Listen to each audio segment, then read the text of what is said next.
Hello, Saints from the Church of Jesus Christ of Latter-day Saints. This is Robert from God, Family, and Country, coming at you with another edition or presentation from an undisclosed location within the everlasting hills.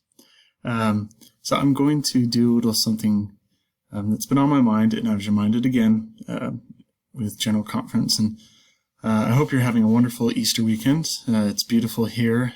It's in fact unusually warm, but it's going to be cooling back down here very soon. So, and it stems back from last General Conference where President Nelson talked about let God prevail in your life, and he invited us to find ways in which to do that.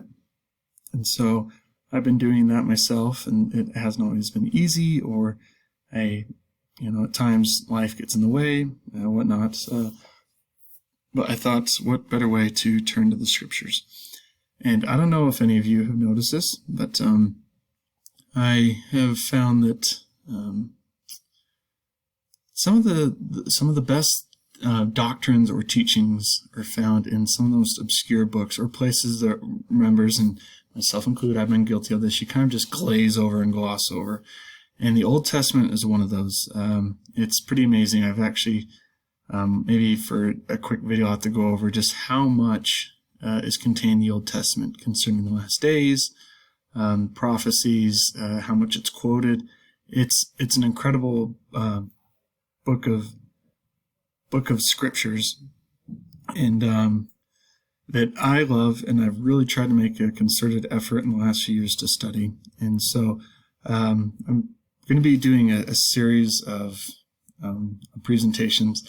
And you'll probably notice that I've been using that word a lot, and then I've even I've titled some of my videos as part of a series, and it is I've found that just life is incredibly busy.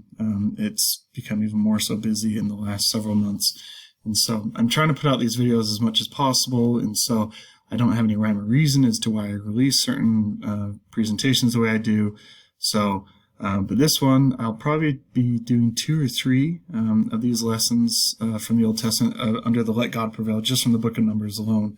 And it's one of those that not a lot of people have read. I think that's true of a lot of the books of the Old Testament. So that being said, you can always go to my blog and access these presentations absolutely free of charge. Just click there in the description box of this video, and it'll take you to the blog, and then you search under the category entitled God, and you'll be able to get a hold of that presentation. So, alrighty, so let us proceed forward with letting God prevail and lessons from the Old Testament, the book of Numbers. And this will be a quick presentation because I've noticed that I'm trying to figure out YouTube. With the help of, I'm going to give a shout out to my nephew, Aiden.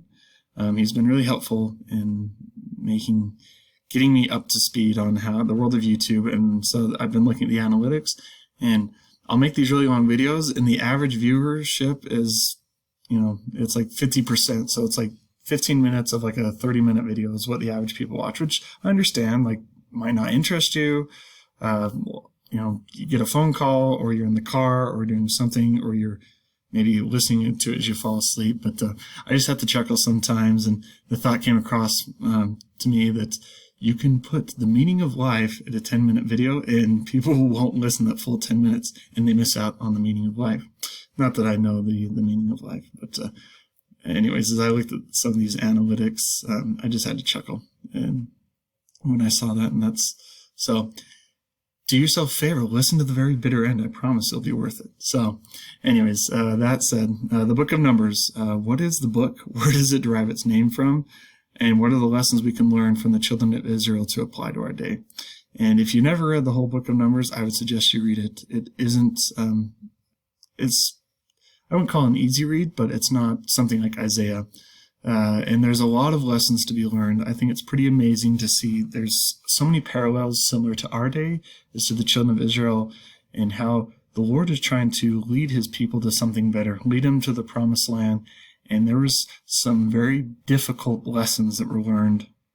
That it was where the children of Israel wandered for 40 years, and there was an entire generation that never even saw the promised land, including Moses. he never saw the promised land because of some of his murmurings. He was still taken up to be with God, but he still never did see the promised land. So, but he did have some amazing revelations of the latter days. So, the book of Numbers derives its name from just that, Numbers. Essentially, right out the gate in verse 2 of chapter 1, it says, the Lord says, "Take ye the sum of all congregations of the children of Israel." And so, while it wasn't the entire congregation of Israel, it was actually a census was of men ages 20 and older, and it was to determine the fighting strength.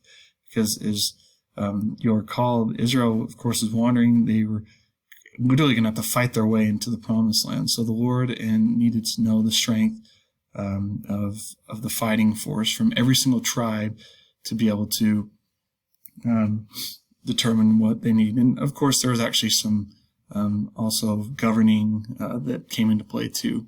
So, and then in Numbers 3, 11 through 13, a second census was taken to determine the number of firstborn males, but it was different this time, not for military strength, but instead requiring the service of all the firstborn males unto the Lord. But instead, the Lord, he says, and I love these verses, the entire tribe, or the tribe of Lehi, would render the service unto the Lord. And this harkens back to Egypt and the Lord requiring the firstborn of those in Egypt, unless they put the blood of an unspotted lamb across the door frame, etc. And so, and then of course, with the whole law of Moses, there's the law of sacrificing, and the firstborn of the flock, etc. And so, with this, the Lord was able to, he says, the whole tribe of Lehi would dedicate this. And by the time they did the census, it wasn't that far off as far as the numbers. It was only, I believe, like 200 or something like that between the rest of the tribes of Israel, the firstborn, and the tribe of Levi.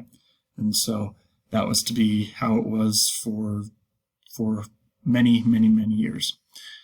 And another interesting theme is the Numbers is very much a book of substitution. And I think there's so many great parallels that we can look to in our day as far as substituting. And as we just talked about, it's been made very apparent that the Lord requires the entire tribe of Lehi to render service unto him in place of all the firstborn sons of Israel. And when you think about even what the firstborn and the sacrificing, the law of sacrifice, all those things, is that's a type of what was to come, Jesus Christ being the firstborn, the Son of God, being sacrificed. He would be that substitution. Jesus Christ himself would be that substitution in place of us before the judgment bar, as far as, the whole justice and mercy, that he would be our advocate. He would be there to substitute for us if we, of course, have faith in him and apply the atonement of Jesus Christ. And I love this in Numbers 2, verse 2. It says, "Every man of the children of Israel shall pitch by his own standard with the ensign of life of their father's house far off about the tabernacle of congregation shall they pitch. And behold, I have taken the Levites from among the children of Israel instead of all the firstborn that openeth the matrix among the children of Israel. Therefore the Levites shall be mine." And so, again, just that's such a theme throughout the book of Numbers, along with separation. There's this concept of substitution and also this concept of separation in the book of Numbers, and it's mentioned at least a dozen times. The word separate, and just how the Lord is trying to. I don't want to use the word program, but he was trying to help the children of Israel. Just really have it ingrained in their minds and their hearts and their souls to be to substitute the things of the world for something higher, and to separate themselves from the heathen nations, the pagan nations that they were surrounded by, that of Babylon, the likes of the world, Mammon, and aspire to something higher. And he was trying to show them that. And this is all throughout the Old Testament. That's why I've come to really love the Old Testament for that reason. Because it's the same blueprint for our day. It's what our founders of the United States of America, when they established this government, this nation, the Constitution, they relied heavily upon the concepts, the doctrines and the principles found within the Old Testament. And even John Adams said, if a new nation or a governing body of people or a group of people only had the Old Testament to go off of, they wouldn't want for anything else. It's a sound book of law and of moral principles. So something else that's also interesting too is the camp and the tabernacle, which I find is really interesting. It says tribes were to surround the tabernacle located in the center, grouped as three at each cardinal direction. And I find that very interesting, and I've found this little graphic, as you can see. So he have each tribe, as it said, and then you have this ring in the middle. And that was actually, and then right here, it's kind of hard to see, but right in the middle is the tabernacle. Right in here is Moses and his family. And they're camped at the east end, or the entrance of the tabernacle, which there's definitely a lot of symbolism there. But this other tribe, so there's ended up being 13 in all, as you can see. And again, that's a very significant number when you think about it. And if you want to check out the tribes of Lehi, I mentioned this too, this whole number 13, and I go over a few of the others, importance of numbers within Jewish history. But this ring was to be formed by the tribe of Levi and his three sons. So son 1, son 2, son 3. And they perform create this protective ring around the tabernacle, being those servants the ones set apart or separated. So here you basically have the world, and then you have the different tribes who form a protective ring, and then within the inner you have the tribe of Lehi, or the priesthood.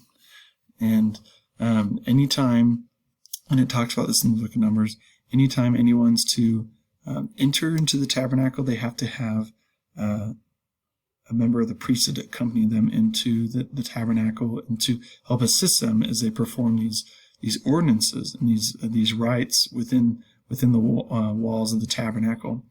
And I find that very interesting because also too is, as it worked in the camp of Israel, it was also the priesthood that gave direction from, and the word of the Lord from the priesthood.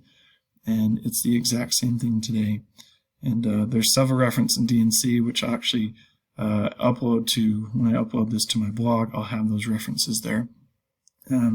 But again, it's the same pattern now.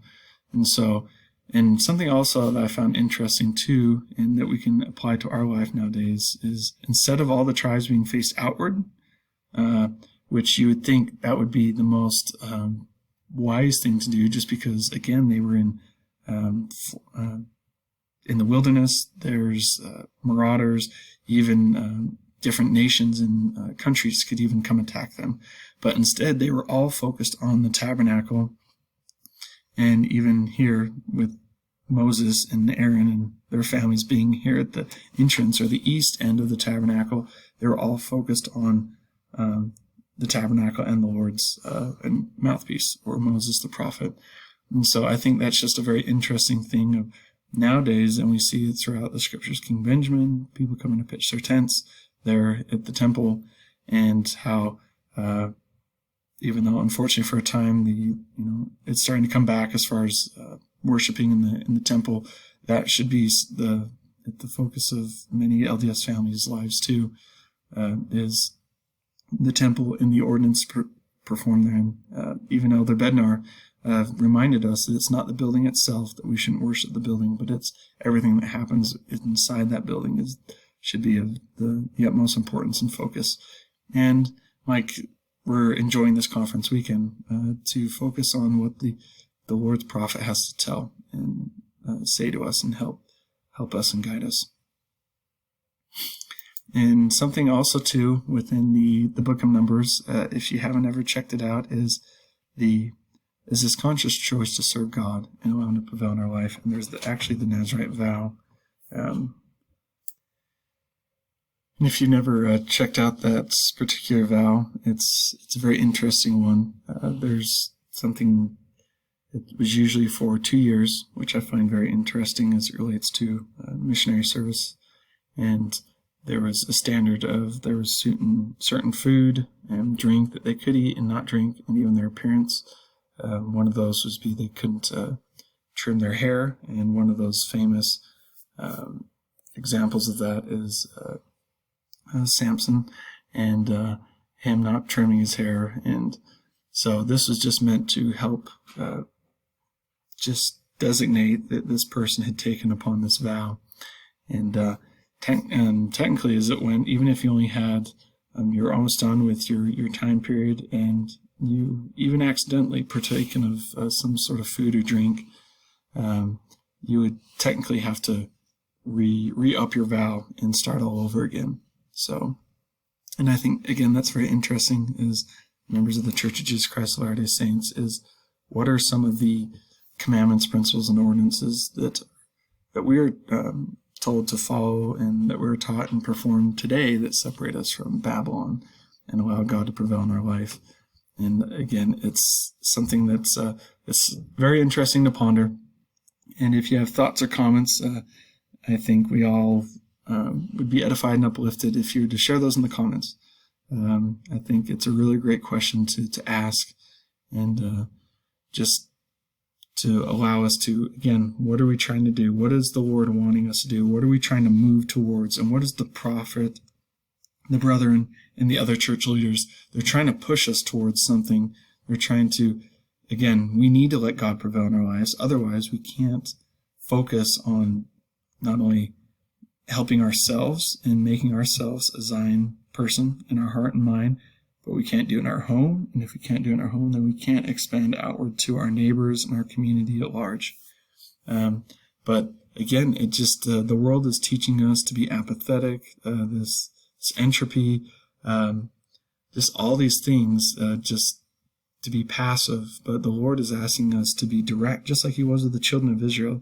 And you'll probably see this as I go into some of my other videos on not only Numbers, but some of the other books of the Old Testament about the Lord was, which when you think about that, the Lord Jehovah, which is Jesus Christ, was asking the children of Israel to do certain things to allow him to prevail in their lives.